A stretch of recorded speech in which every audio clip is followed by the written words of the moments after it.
The whole family was supposed to fly to New Zealand this summer because it was the last holiday before my oldest leaves for college. It was a 7-day vacation plan, and when my parents-in-law found out about it, they asked if they could also come. At first, I was against the idea of bringing them along, as the whole thing was going to be very taxing, and I had already booked everything in advance for the 4 of us, me, my husband, and our 2 kids. Adding mom and dad so late into the plan would be problematic, and if there's anything I hate, it's being unprepared. I overthink everything and prepare for the wildest of outcomes for every occasion. Dealing with sudden changes and unorganized messes leaves me anxious and hyperactive. But my husband assured me time and again that it shouldn't be a problem, and he was personally going to take care of everything. He said if we were unable to add them at any point in our schedule, he would make sure they had something to do and that it wouldn't be chaotic, because parents aren't kids who need supervision, even if it's a foreign country. With his reassurance, I agreed. My husband told me that he'd need my help with booking our flights because I was the one who booked our seats before. If possible, he wanted me to see if we could all catch a plane together instead of booking them on a different flight. So I checked the seat availability, and thankfully, I was able to get them booked on the same flight. Once done, I told my mother-in-law all the details over a call and sent a text to my father-in-law so they could take a look in case they mixed up the dates or timings. I even asked them to call me with any questions they might have. We were supposed to leave last week, and the day before our flight, I called mom and dad separately to remind them to pack and be ready. Then, the next day, my husband called them to make sure they were on time and wouldn't be late. Father-in-law told us that they were all packed and ready and had even booked a cab in advance, so we should stop worrying. I finally took a deep breath and we left for the airport. We reached there and arranged all our luggage for the security check. We were waiting for our parents, but when we called them again, they didn't pick up. Before our flight, I asked my husband to deposit the luggage at the gate and that we should go through security and wait inside for mom and dad. Meanwhile, I kept calling father-in-law, and finally, he picked up and told me that he was going to be late. I asked him how it happened, as the last time we checked, they were all ready to go. He said he thought he had enough time to swing by one of his friends' houses, so he went over and got slightly held back. I didn't even have to ask to know what was so important that he went over when he was scheduled to catch a flight. I just asked him if he could make it on time to catch the flight, and unfortunately, he said he couldn't. I was furious and panicked at the same time. We had been planning this for a long while, and this was an important trip because my oldest wouldn't really get to go out with us for the next few years. So I told father-in-law that if he was going to be late, he should wait at the airport and book the next flight to New Zealand, or he could catch a connecting flight if a direct one wasn't available. But he said that we shouldn't leave without them, and that we should all reschedule. Even hearing those words come out of his mouth was so ridiculous that I was left speechless.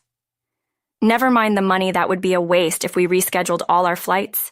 It was his fault that we were in this mess, so he should be the one to compromise. So I told him so, and asked him to figure something out because no way was I staying or allowing anyone else to stay here just so we could all travel together. Then I hung up and told my husband about the call. He agreed with me and called mother-in-law to tell her about us leaving and that she should get father-in-law to rearrange the flight. We were waiting for another 15 or so minutes when suddenly, airport security came over and asked me to go with them. I asked them what this was about, and they told me they received a complaint that I was carrying drugs on me. I was shocked to hear this. Nothing made sense, and I couldn't figure out who would do something like this. But I went with them peacefully because I knew all too well resisting would only bring more trouble.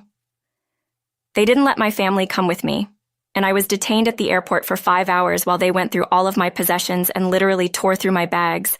My husband and kids had no idea what was going on, and the officers were only telling me to stay quiet and cooperate. They said if I'm not found guilty, they'll let me go and I don't need to be afraid. I was scared out of my mind, but also had no other choice. So I sat there while they kept doing their work.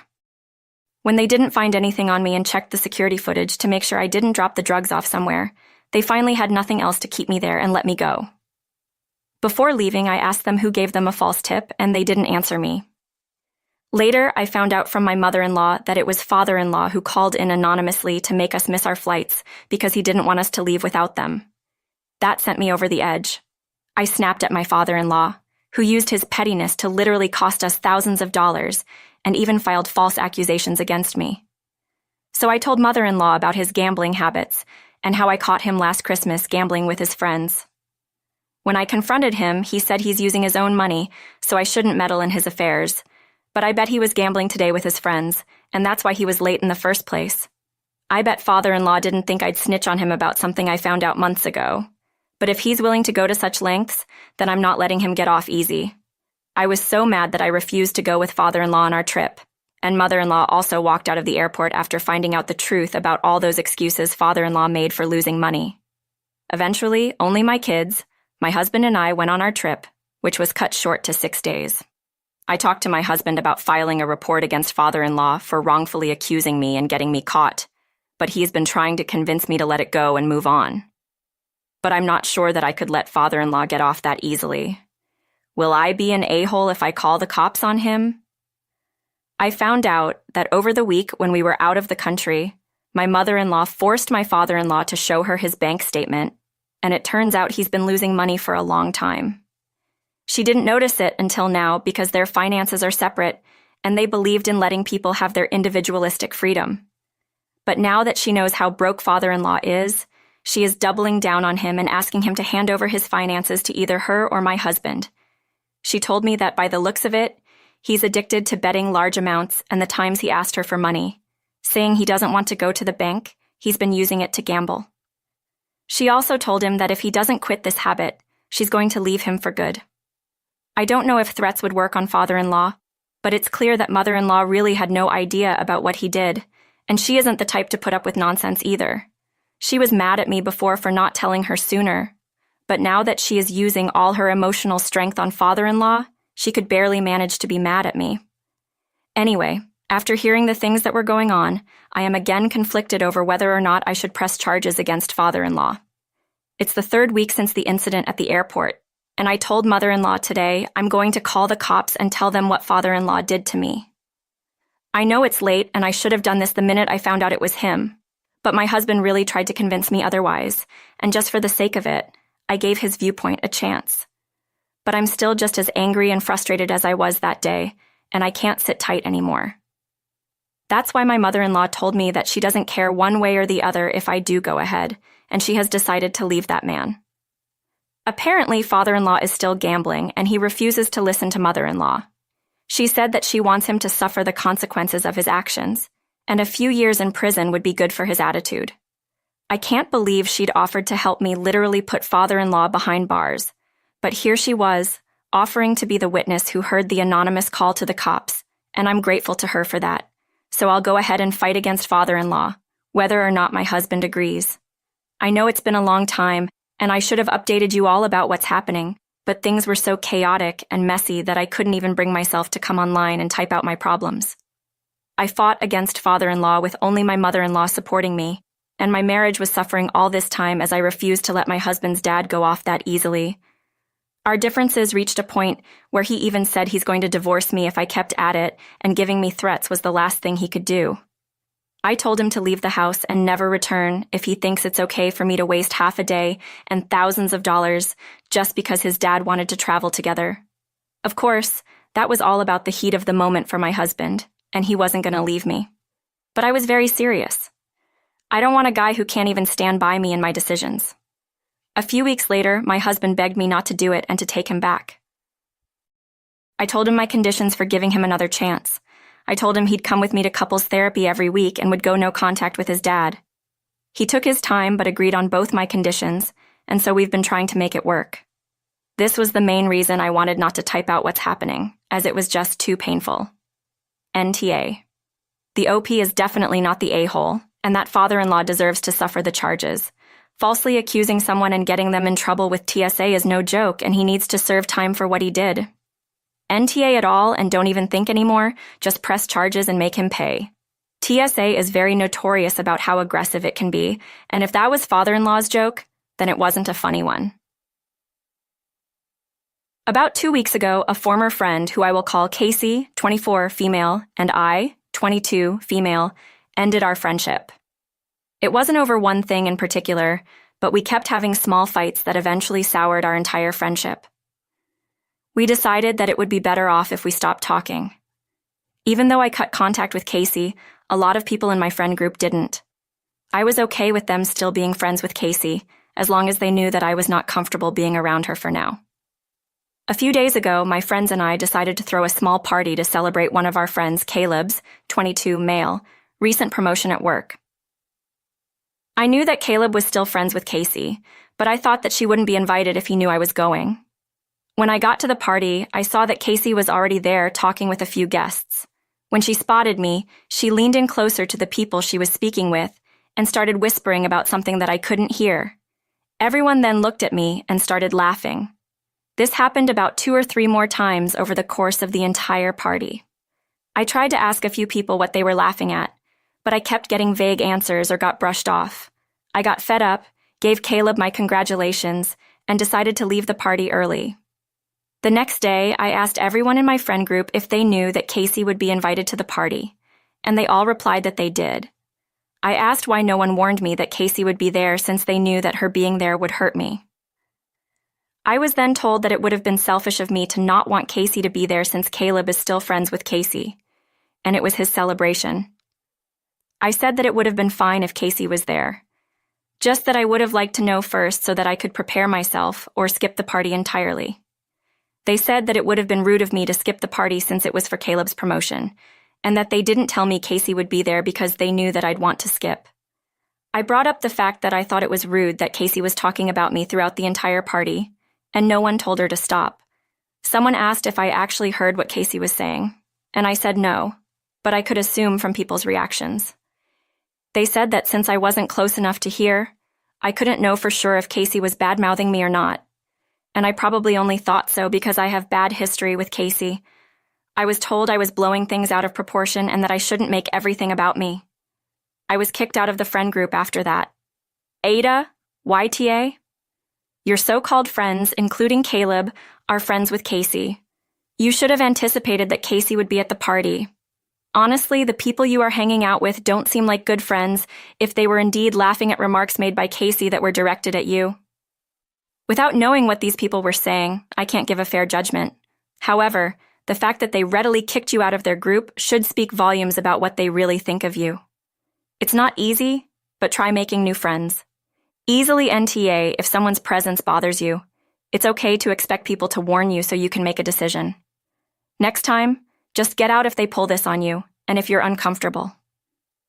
I've been through something similar many years ago, but it was a huge fight since this former friend. Hooked up with my then girlfriend, and when our common friends told me they might invite him to a party and told me to suck it up, I said that they're free to invite him. But if they invited me also without telling me, a fight would ensue, and it'd be ugly. That scared them enough to not pull this on me, fortunately. However, you should be warned that you'll probably lose or get more distant from friends over time, as they'll continue to invite Casey. In my case, fortunately, they stopped inviting him mostly because everyone thought he was in the wrong, and their friendship fizzled out. NTA. I was going to say ESH, except the OP mentioned that her friends purposefully did not tell her so that she could not make an informed decision whether or not to attend. The friends knew OP would be uncomfortable, and they took away her autonomy to make the choice about whether to attend. That's not what friends should do.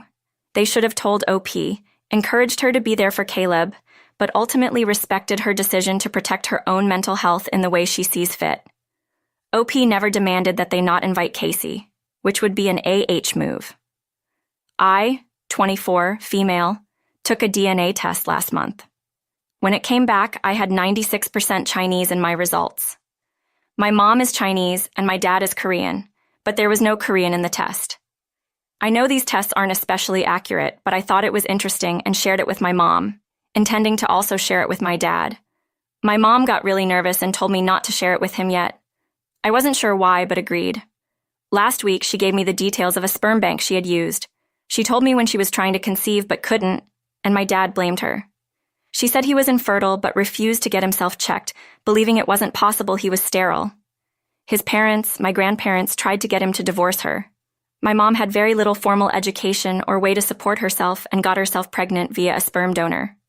I know my dad wouldn't be the type of man who would believe he was at fault for something, and my grandparents don't like my mom anyway, so they probably were happy she couldn't conceive. I asked her if my sister was also a sperm donor child, and she confirmed she was, but not the same one. I was shocked by the news, but not super upset about it.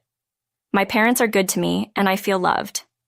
The dates lined up to when I probably was conceived, and the documents look authentic and old, but there's no real way to prove what my mom said is true.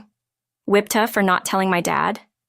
I don't think it's a betrayal of him, seeing as my mom used a sperm donor, and she is still a great wife to him.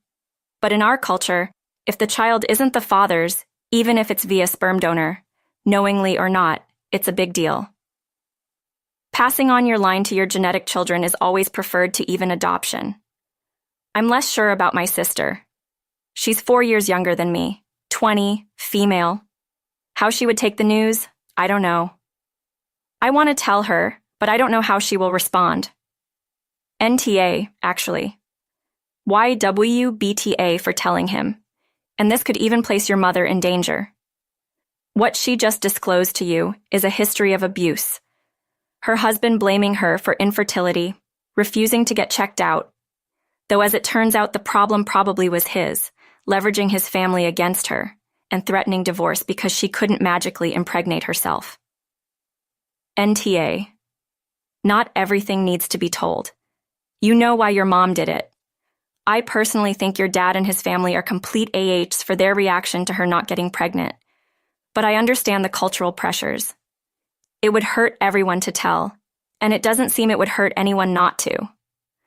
Despite the cultural ideas about who is or isn't your child, it doesn't matter. Trust.